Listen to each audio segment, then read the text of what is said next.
Good morning, everyone. So today I want to explain what a capital dividend account is and how that can save you some huge tax dollars. Okay, but before we talk about what a capital dividend account is, I think it's important to understand what a capital gain is because it kind of branches off from that. So where it builds on this. So a capital gain is when you sell an asset or an investment or something similar that for more money than what you actually paid for it to begin with. Okay, so if you, and this is real stuff, if you buy a truck for $50,000 and the next year you sell it for $60,000, you have a $10,000 gain. That's not a typical example, but in the last couple of years we've had some capital gains on vehicles because the prices have actually gone up. Same with investments. So if you had a $50,000 investment and you sold it for $60,000, you'd have a $10,000 gain. Okay. For Canadian laws, only 50% of that is actually taxable to the person, and that has been a rule for a very long time. It used to be 3/4, 2/3.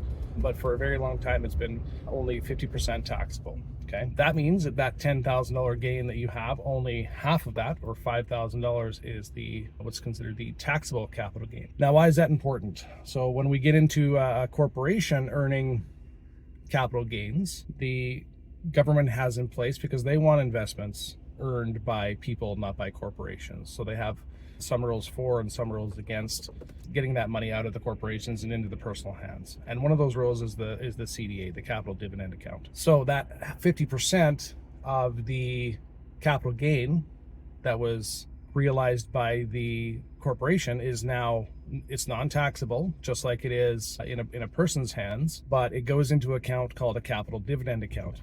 And once that account has a positive balance, when you have a capital gain, that portion can actually be paid out to the shareholders, absolutely 100% tax-free. Just a couple of forms that need to be filled out, Schedule 89, T2054, stuff like that, okay? I don't suggest you do these on your own. I suggest you get an accountant to help you with these things if you have this situation happen in your corporation. So as you can tell, if let's say you had a $100,000 gain, 50% of that was taxable. So now you have a $50,000 balance sitting in your CDA account.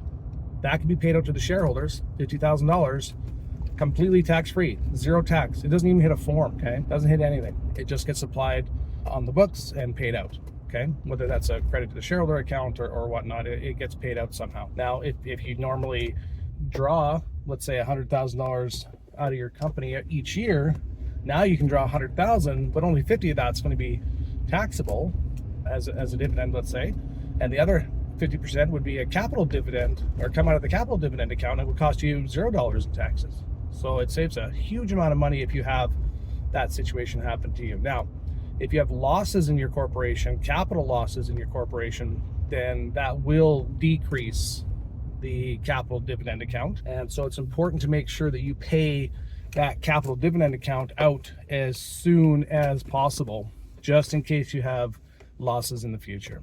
Okay, so if you have that situation, or you think you're going to have that situation in the future, please reach out to your accountant, make sure they know, and make sure you're getting those tax-free dollars.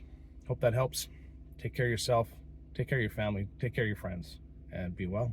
Hey, thanks for watching. If you enjoyed this video, consider subscribing to our YouTube channel. You can also follow us on Facebook, Twitter, Instagram, and TikTok, all of which are linked in the description below. We're more than just an accounting firm.